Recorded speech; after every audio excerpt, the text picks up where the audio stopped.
وتصدقون أن بعضنا لا يعرف أسماء الله أو لم يعش مع أسماء الله وصفاته عيشا جميلا ولم يحصها بعد. إن لله 99 اسما من أحصاها دخل الجنة، حديث صحيح.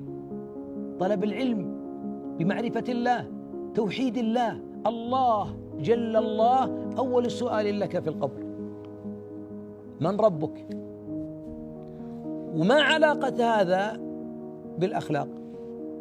أنت لن تعدل أخلاقك إلا وأنت ترجو وتخاف وتحب، فأنت تحب الله وهذه الأخلاق التي يرضاها، وأنت تخاف الله فتخشى من، يعني لاحظوا، الظلم أو الترفع على الخلق أو ازدراؤهم أو السخرية، كلها رذيل من الأخلاق.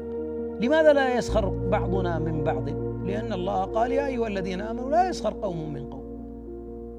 لماذا لا يترفع أحدنا على الآخر؟ لأن الله قال: يا أيها الناس إنا خلقناكم من ذكر وأنثى وجعلناكم شعوبا وقبائل لتعارفوا. ولأن رسول الله عليه الصلاة والسلام قال: لا فضل لعربي ولا أعجمي إلا بالتقوى.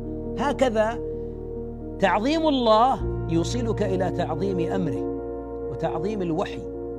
وتعظيم الوحي معناها أن الإنسان يهذب نفسه بالتوحيد فيعظم الله. أيضا من حسن الخلق ألا تصرف شيئا لغير الله وقد خلقك وحده. الله خالق كل شيء، هو الخالق وله مقاليد السماوات والأرض سبحانه، فلماذا تصرف شيئا لعباده؟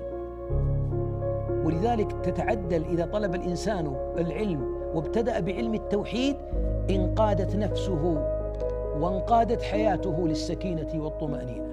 طوبى للمتدبرين للقرآن.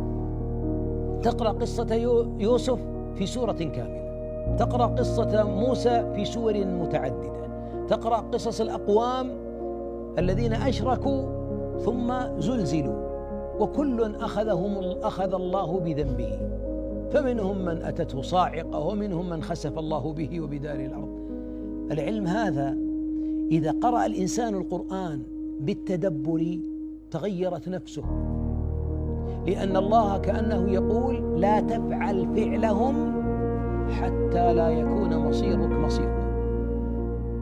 فيكون الإنسان يمشي سائلا الله الطريق المستقيم، يسير إلى مرضاة الله، يرى آيات الوعد والوعيد، تبشره تلك وتخوفه تلك.